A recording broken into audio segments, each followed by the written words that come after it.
Hoy es domingo y eso significa que estoy cumpliendo con mis propósitos para el 2015. Vengo súper feliz porque mi video anterior llegó a más de 100 visualizaciones y ya tengo 35 suscriptores. Y eso es todo, muchas gracias a ustedes, los quiero muchísimo. Hoy sí comenzamos con los análisis que les había prometido desde el 2014 y es el primer libro que terminé de leer en este 2015. El libro del que hago mención es La vida está en otra parte, de Milan Kundera, y es súper.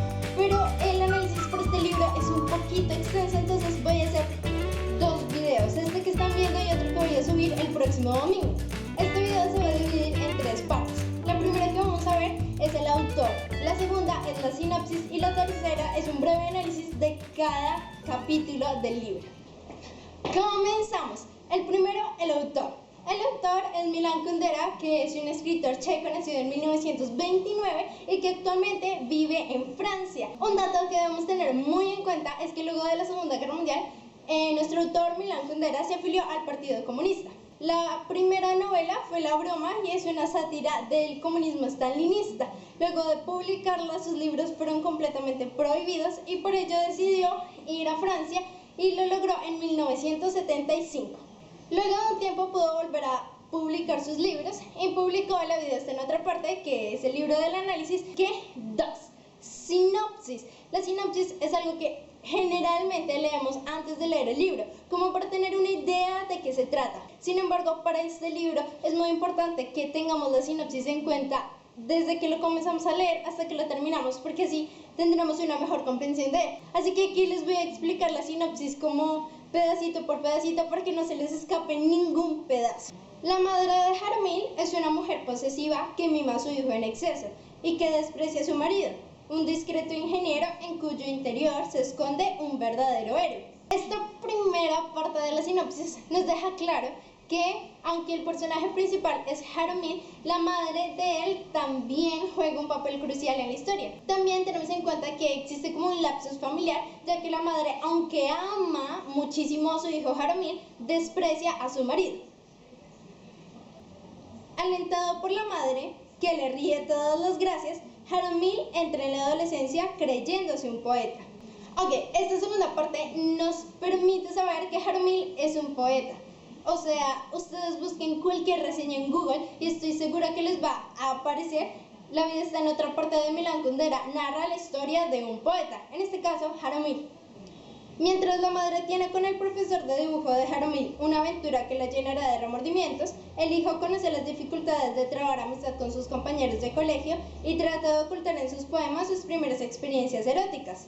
Ok, ahora en este tercer pedazo tenemos muchas cosas a tener en cuenta. Primero, que ese núcleo familiar de Jaromil está completamente destruido desde que la madre le fue infiel al esposo con el profesor de pintura o de dibujo de Jaromil. Segundo, que Jaromil, aparte de ser un poeta, también dibuja, porque si no, no tendría un profesor de dibujo. Tercero, que Jaromil tiene muchas dificultades para trabar amistades o crear relaciones sociales con las personas que lo rodean, del colegio, etc.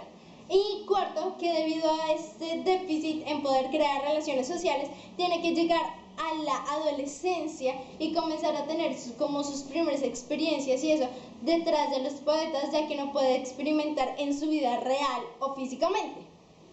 Poco después creará en su imaginación a un personaje llamado Javier, que vive lo que a él se le niega. Ok, este personaje que ahora tenemos, que es Javier, tiene una parte en la que coge el protagonismo de la historia y es muy interesante. Lo que ustedes nunca pueden dejar de tener en cuenta es que Javier es solo un personaje en la imaginación de Jaromil. Cuando accede a la universidad y en 1948 se implanta en el país el comunismo con toda su dureza, Jaromil, convertido en un poeta del régimen, todavía ignorará que su vida no es sino una eterna huida y, lo que es peor, que toda decisión acarrea consecuencias mucho más graves de lo que uno imagina. Ok, ahora con esta última parte, que realmente es la más larga de la sinopsis, tenemos en cuenta muchas cosas. La primera es que Jaromil va creciendo, por eso ya tiene entrada a la universidad, etcétera, etcétera. Segunda, que en 1948 se implanta el comunismo con toda su dureza Esto es porque tenemos que tener muy bien claro que el libro se narra en Praga. Y en Praga, exactamente en 1948, se celebra o no, ocurrió algo llamado el Febrero Victorioso, que es la entrada del Partido Comunismo a Checoslovaquia. Lo otro a tener en cuenta es que Jaromil ya no entra a la adolescencia creyéndose un poeta, sino que ahora es todo un poeta del régimen. Y ahora tenemos algo también que tener en cuenta. Dice que él va a desconocer que toda su vida es una eterna huida. Huida, tengan esta palabra muy clara. Lo otro a tener en cuenta es que cualquier decisión acarreará consecuencias aún más graves de lo que uno se imagina, ¿sí? Entonces tenemos que saber que luego de esta huida, cualquier decisión puede acarrear consecuencias. Esto es como algo al aire para que ustedes sepan qué consecuencias tuvo Jaromil al tomar una o muchas decisiones que tal vez fueron correctas o tal vez fueron equivocadas. También les voy a dejar esta incógnita a ustedes para que se animen a leer este libro. Bueno, ahora viene la parte más complicada de explicar, que es el análisis de cada uno de los capítulos. Sin embargo, aquí lo vamos a hacer.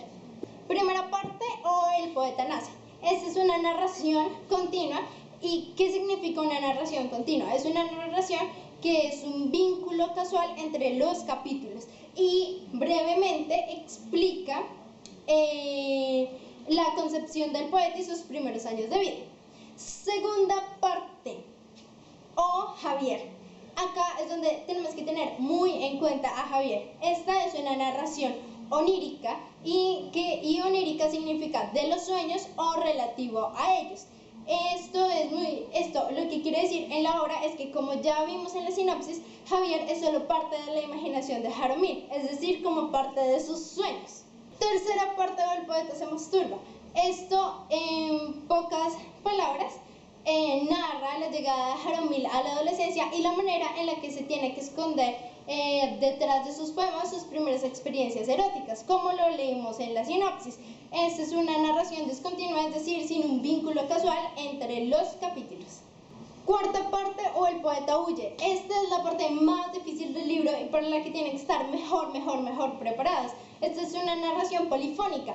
¿Qué significa esto? Que tiene la participación de otros poetas que ellos sí existieron en nuestra vida real y no es solo una creación de Kundera para poder narrar su historia. Okay, ahora seguimos con la parte como más fácil, o en la parte que más disfrutamos del libro, que es la quinta y la sexta parte. La quinta parte se llama El poeta tiene celos y la otra es sexta parte, o El cuarentón. Aquí simplemente vemos cómo se narra lo que sigue de la vida de Jaromil. Ya vimos cómo es su concepción, su llegada a la adolescencia. Ahora vamos a ver cómo es su primer amor y sus llegadas a los celos, y cómo, cuando ya convertido en todo un poeta, llega a los 40 años. Séptima parte, o El poeta agoniza. Aquí se vuelve a complicar un poquito la historia, porque la narración vuelve a ser polifónica, es decir, que vuelve a tener la participación de poetas que sí existieron en la vida real. Y en pocas palabras, lo que narra es el fin de la historia de Jaromil. Bueno, esto es todo por el video de hoy. Espero que les haya gustado muchísimo y les pido por favor que lo compartan, porque no saben quién se ha leído esta obra y quién no, y puede que les sirva mucho a esa persona. Recuerden que tengo Instagram, tengo Twitter, tengo una página en Facebook y también tengo Snapchat, donde leo absolutamente todos sus mensajes. Bueno, espero que tengan un muy feliz final del fin de semana y que les haya gustado mucho el video. Besos.